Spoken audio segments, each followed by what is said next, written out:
back to Parenting from the Trenches. We're so excited to have you here. I'm Dr. Amy Alomar. I'm Dr. Kay. And we're joined by our guest, Sarah Cody, and we're very excited to have you here with us. This is a show about you and raising families and how we can help to provide strategies by bringing you experts and giving you some research-based guidelines so that you can understand what's going on in the world and how it affects you. Yeah. And so we're really excited to be doing this show. And it's a good time. Yeah, it is. It's a good time. It's a hard time too, right? Yeah, like there's so much going on, especially back to school, right? Out of the pool, back to school. Out of the pool, back to school. Not quite yet. Like that. That's a good one. We still have another month or so. You have another month? We've got next Wednesday. Oh. We're going back next another Wednesday. month for swimming. For swimming, okay. I was like, wow, you've got another month. So yeah, we're going back into school, and if you're joining us, please let us know. Comment on our page, Yellowbrick.me, and we're on Facebook and Instagram. So let us know where you're watching from and what your questions are, and we'll get to your questions at the end of the show. So thank you, Sarah, so much for joining us. Sarah Thank you for Cody having me. This is fun. You are a Fox 61 reporter and a Hartford Courant columnist, and your big show is the Mommy Minute. I do the Mommy Minute. You do families. Yeah. You're sort of an expert by practice and by trade. Right. Yeah. Which sometimes kind of merges, but yes. And you have 2 children. Yep. I have 2 boys. They're going to be 12 and 14 in September. When I started writing Mommy Minute, they were 3 and 5. Okay. Wow. So the it's things I write about, Yeah. I was joking about that with my boss recently, that we're all we should call it like growing up. It's all we're all growing up. Yeah. Myself included. And so you recently highlighted an article that caught my eye, which is that the average mom is working 2 full-time jobs. So the working mom is working a full-time job plus working, taking over a lot of the household responsibilities, whether it's carpool or cleaning or, making dinner. And I can totally sympathize with that. I think it said something like on average moms are getting about just over an hour free time a day. And sometimes it's a stretch to get that. I think that's just about right. Yeah. That's a stretch. And sometimes that's like late at night when you just choose to sleep the during last that hour of the night for me anyway. Right. Yeah. And I'm sympathetic to that. I certainly feel it. I was also a full-time mom for 10 years, and I felt it sort of a pull then too, like I had to kind of overcompensate, to kind of make up for that. And but I also know my husband's pitching in a lot, and I wonder about your reaction to that article, because I don't want to lay blame, but it does feel like women do kind of take on a lot of it. I wasn't surprised by it, because just like you, I mean, whether I was thinking about dads or men or whatever, I really wasn't. I was just thinking about my day. Yeah. And it sounded like my day, like it sounded like yours. Our husbands do pitch in a ton, and that's a 2017 thing, thank goodness. Yeah. But I don't think it means we're not busy. We're busy. And the research actually does suggest that we are spending more time with our kids than we did in the 70s. So like our moms weren't spending as much time, and it doesn't mean quality, it's just quantity, but the amount of time that we spend with our kids, kind of schlepping them, right, to and from their activities and, at their productions and things like that, it's just more. Yeah. So I think that has a lot to do with it. Even I think taking care of them emotionally, I mean, it's just typical that the mom is the one who deals with the crying or upset or bullying or whatever is going on, with the kids emotionally. So I think it can be emotionally draining too. Not even just physically draining, but I think sometimes being really tired at the end of the day, and then you have kids that come in and, they've had a really bad day emotionally with friends or whatever is going on. I feel like moms may be typically the ones that take care of that.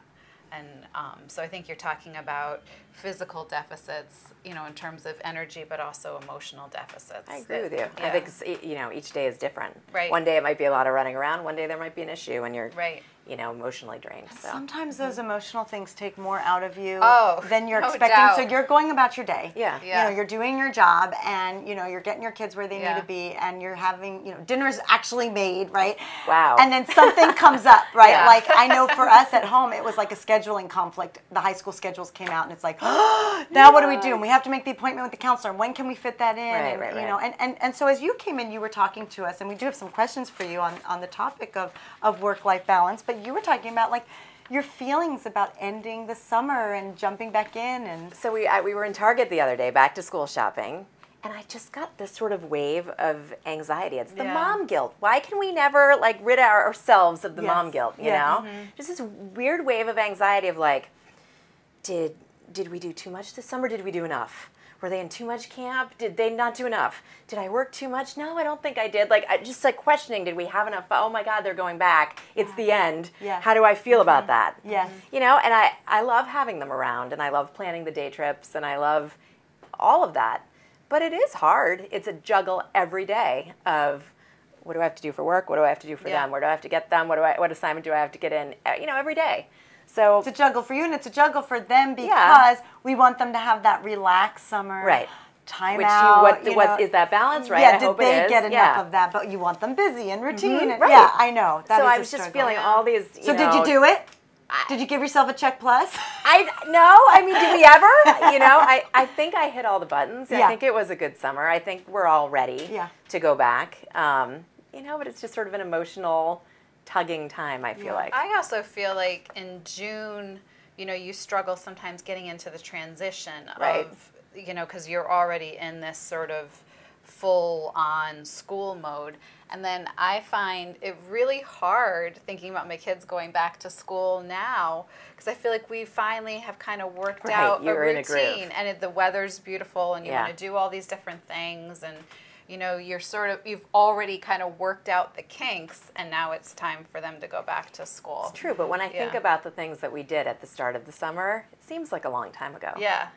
You know? Yeah. And, you know, we always say, whether they're saying they don't want to go back or not, they kind of thrive with some structure and thrive seeing their friends. And I think they forget that until they get there. Yeah. And I know that as I've struggled as my kids have gotten older, and you're entering the teen years, right? And you've got a teen, like, as they develop their own lives outside of family and outside of school, it's hard on me, I'll say on the parents, right? Because, and I said to my son the other day, he's working 2 jobs. And now he's got homework for these classes that are coming up. They gave him summer work. And I said something about, you know, we've been patient with your schedule. And he looked at me like, what do you mean? I said, I miss you.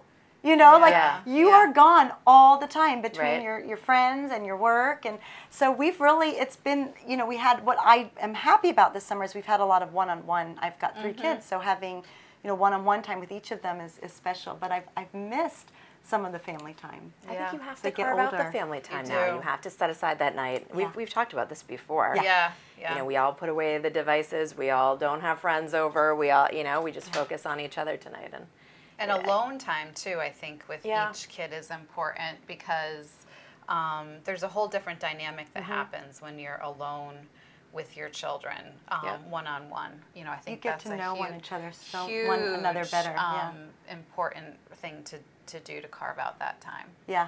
Yeah. And I would say focus on that family time as we focus on a lot as the school year interrupts. Oh, yeah. Because things get busy, it's almost easier to set aside that time. I would say over summer we've been more lax. I mean, we've had sort of incidental family time. Right. But well, nice. So that's good to remind ourselves. Yeah. Get back on track and make sure we carve out that time. I think the research suggests 25 minutes a day. Yeah. 5 days a week minimum. Oh, yeah. Yeah, which is not easy to find. It doesn't sound like a lot when you say that, but then you think about the carpools and the sports and the running to archery and running to soccer and running to, and you know, dinner is probably a half hour when you're, so it's hard. It is hard, and making dinner, yay.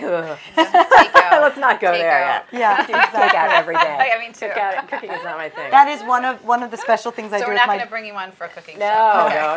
That's one of the things I do with my daughter is on the way home on Wednesdays, our very busy extracurricular day, and on the way home we always get takeout, and she loves it. So that's our special moment. Yeah. So tell us a little bit about your work and your reporting and how you help families and work with families. Well, I would say when I started Mommy Minute, I was writing for The Current at first, and I was taking more like a moment in my day with the boys, and one that I thought would relate to a lot of people, and making a column out of it by saying, you know, my son is 4, our neighbor passed away, let's go to an expert and see how we talk to our kids about grief. You know, that's kind of how it started, with these personal roots, and then shooting it off to help everybody. Yeah.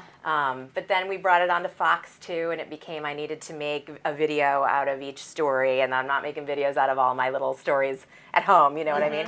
So as the series kind of grew, as I kind of grew with it, it has become more about, moms and dads and kids in the community doing things that really matter, making a difference for people. Also neat things like a new summer program for kids with autism, or, the how to make a great back-to-school lunch, or, things like that apply to a lot of people. So it's grown, and I've met amazing people that I never would have met without doing this series, and have been moved, and she got to meet us. I got to meet you guys many times now. Yeah. It's been great. Some really inspirational people, and I feel at the end of the day, most days I feel very good about bringing these stories to the forefront that make a difference. Very positive. And do you see it kind of circling back, and now it's impacting? So it was sort of a reflection of what was going on with you, and now it's sort of circling back and impacting your life. Yes. As a mom. I would say that. Yeah. And you talk about the half hour at dinner every day with the kids. I do a lot of talking with the boys about the stories I cover. The boy that has started the organization to raise school supplies for kids, in a poor country or whatever. We do a lot of talking about these issues, and I think it's opened their eyes to a lot of things they didn't know about. Yeah. And we watch my stories together. It's nice. Oh, that's wonderful. Yeah. Is there a story that has stayed with you? Well, coming up on Monday, everyone should tune in Monday, because there is a Westbrook family. You can promo it Monday. That's kind of what I'm trying to do. So Monday on Fox 61? But it's an amazing story. Yeah. Monday on Fox 61 at 7:50 and 8:50. You can catch it online. In the morning, 7:50, 8:50 in the morning. In the morning. Okay. Fox61.com/MommyMinute as well. We'll all be up because the kids, Oh, yeah. That's not early. Are you kidding me? That's like midday. Watch with your kids. Yeah. Family time. There's a family in Westbrook who has three sons, all with the same neurological disorder. Oh. They spend part of their time in wheelchairs, conserving energy, and they have started an organization to help others that they throw themselves into as a way to kind of focus their energy and nerves and positivity in a good way. Yeah. Then they are just fantastic. Oh, so that I can't wait to see it finished, and I can't wait to share it with Connecticut. Yeah. There's a mom in Torrington, Mel Kelly. She's raising 2 boys with Duchenne muscular dystrophy, and she was part of a national fight to get a drug approved and passed and available to families that's showing some promise in helping boys with this severe disorder. But stories like that have parents advocating for their kids and making a difference that then goes beyond their family and helps more people. So it's raising awareness, but I think it's also providing a lot of inspiration, sort of like, sometimes you might think that your life is really not going well, and that this gives you a whole different perspective about what you can do with circumstances that are not ideal. Absolutely. So that's great. Yeah. Fantastic. Yeah. All right. Good luck with that show. Thank you. Now, we promoted that we would talk about work-life balance. So is there anything you've learned either through your practice or through your interviewing, right? Like, give us some tips, some strategies. Well, are you, do you guys know the Connecticut Working Moms at all, a group of bloggers? Have you connected with them? No. You should, go on their site. They have this whole movement, like this judgment-free moms movement. Yeah. And that's how I feel about the work-life balance. I've found what works for me, but I don't think that the same thing would work for anybody. Yeah, there's no prescription. There's no. Right. And I think that's sort of what we, it's like the balance is, it's constant, right? Like there's it's the teeter-totter. It is. And so some days you have to lean one way or the other. Yeah. So, for me, I work part-time, but I add projects as I can. I work a lot while the kids are at school. Yeah. I get up at 5 most mornings to write in the quiet kitchen with a cup of coffee for 2 hours before they get up. That's how I've found balance, and it's not always easy. It works for me. Maybe it's more fulfillment than balance, right? Like maybe there isn't a happy balance all the time, would you say? Well, I was just about to say it is my balance, but it's not always easy. No, it's not. There are days I'm running into I'm pressing send on an assignment and then running into the classroom to make it to my 10:15 volunteering appointment or whatever. There are days that are crazy. Yeah. But for me, most days, and our family, it has worked really, really well. And some people don't well. have the luxury of flexibility. I know I have a lot of flexibility in my schedule, and some people don't have that, and I think permission to be good enough, right? The good enough parent is exactly that. And so not always, comparing yourself. I think it's easy to compare to, the mom or dad that shows up. I always, the one who's sort of pulled together and doing everything, and the person that kind of makes you feel bad about, but it's you that's feeling bad, not them doing it to you. And you have no idea what that story is. You have no idea. You have no idea. I think that we live in a small town and people say things like that, and I think that you have no idea that they're pulled together that day and feeling good about that, but that's not every day, you know. And it shouldn't matter because it's about what you're doing and your family, and if you can get where you need to go. Yeah. So, How do you take care of yourself? Like, do you do yoga or exercise or classes or I love yoga. I am trying to learn to meditate. I might have spoken with you about this before. Yeah. I'm finding it hard, but I'm trying it's to hard, learn. But to take the time for the working mom who tries to juggle it all, to take the time to get that me time in every day doesn't happen every day. I'm lucky if it happens 2-3 times a week, maybe. But you're the expert. Do we need me time every day? No, I feel like, and I think it's very inconsistent, so I feel like it's fine if sometimes maybe over the summer you have more downtime.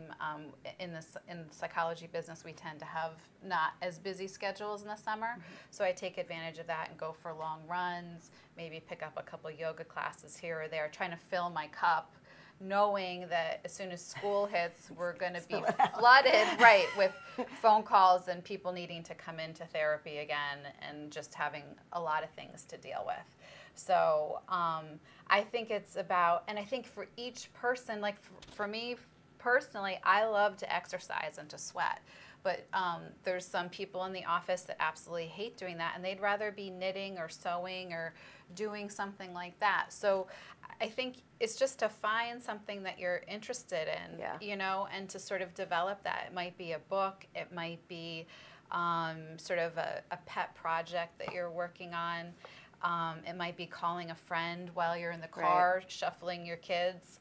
But it's sort of looking for those, and it doesn't have to be an hour. It can be 10 minutes, and even just with your coffee, like being in that experience of the quiet and savoring the coffee and really enjoying that moment.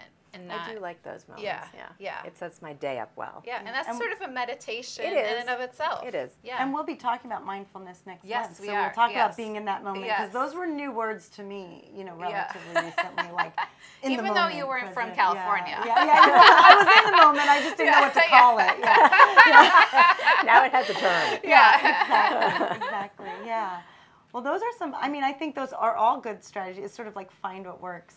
Find what works for you, and even just do it. For those 5 or 10 minutes. We live near the shore, and it's like my favorite thing to grab my puppy and head to the beach when it's low tide in the evening or whatever, and just walk with her and watch her run. And so I do think we need to find those moments that are little gifts. Yes, absolutely. I find like sometimes even if impromptu, something gets canceled or and just going for an ice cream. I'm not running on the beach or doing yoga, but going for an ice cream is always fun. That's good too. Yeah. So we've done a lot of that this summer too. Yeah.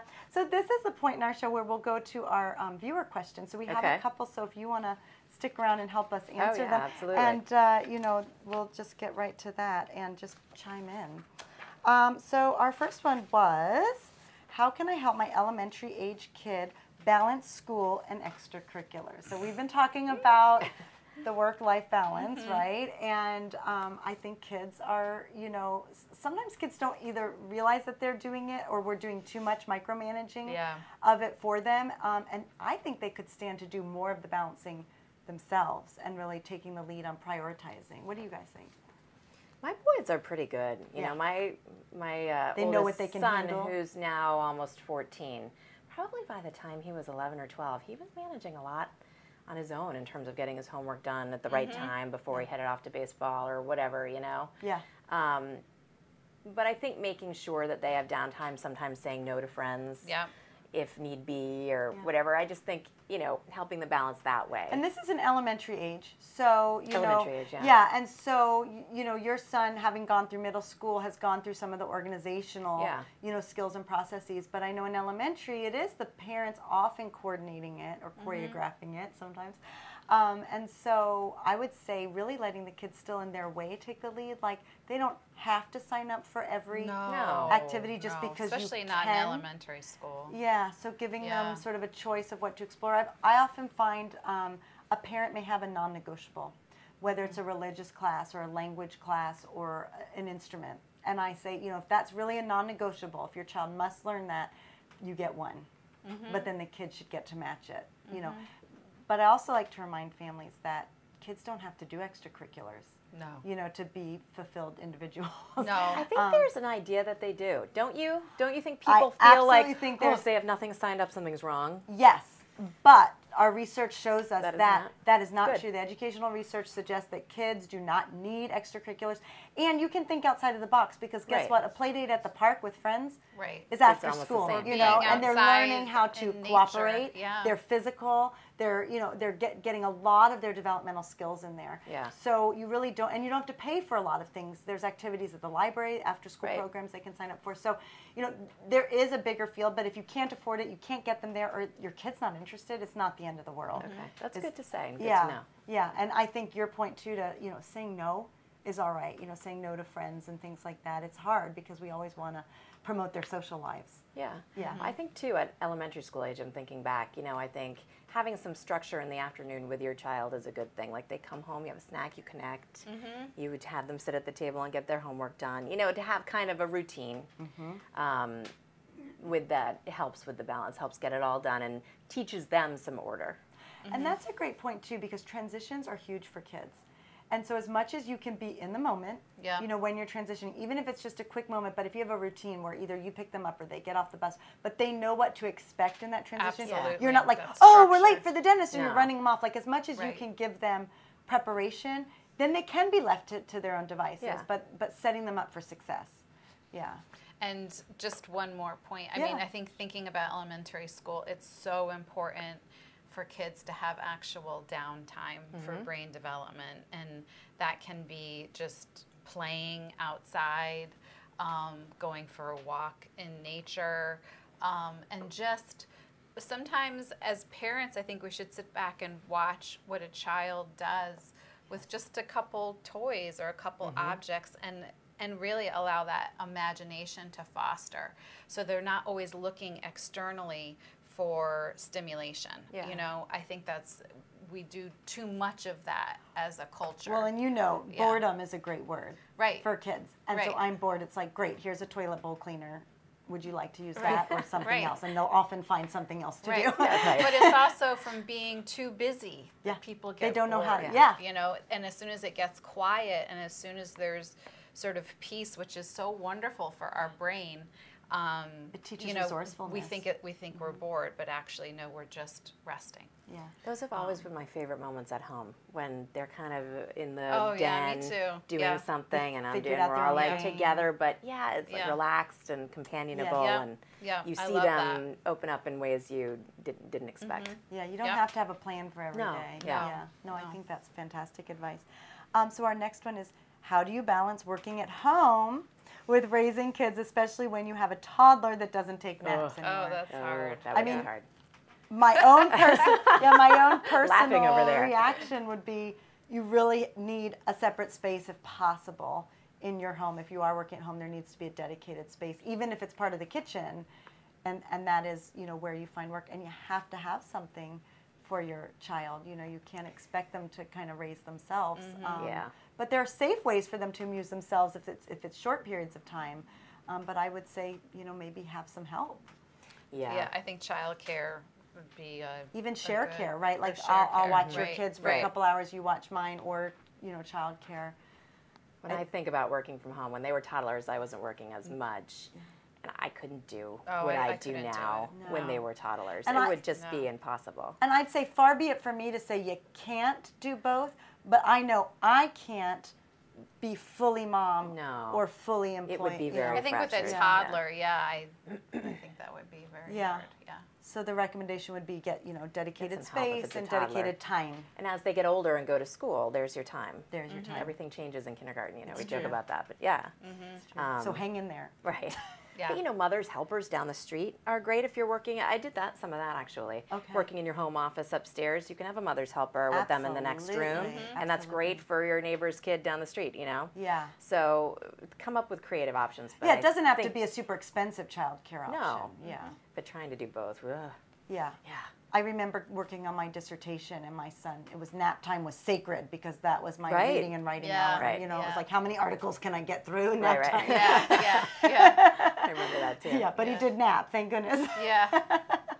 Yeah, well, that's great. Thank you so much. This has Yeah, been thank you. such a pleasure. It was and, great. It I flew know. by. Yeah, It We'll have did. to do it again. Yes, well, time Yeah, flies when you're having absolutely. fun. Yeah. There you go. So, thank you. Please watch Sarah on Monday at Yep. 7:50 and 8:50 a.m. Yep. on Fox 61 and online. Yes. Right? Okay. Great. They stream it. And then, check in back with us again September, I want to say 27th. So we'll be back to Wednesdays at 10:30 Eastern. And we will be talking with Joanna Curry-Sartori, and we're talking about mindfulness. So fun. we'll Yeah. take some of There your you go. strategies Full and circle. implement Yeah, some of yeah. her strategies, and we'll talk about how to be mindful and in the moment. Exactly. Yes. Exactly. And definitely, please check us out at Yellowbrick.me and comment, send your questions to us. We'd love to answer your questions on air or off. Thanks for joining us today. Thanks, Sarah. Bye, guys.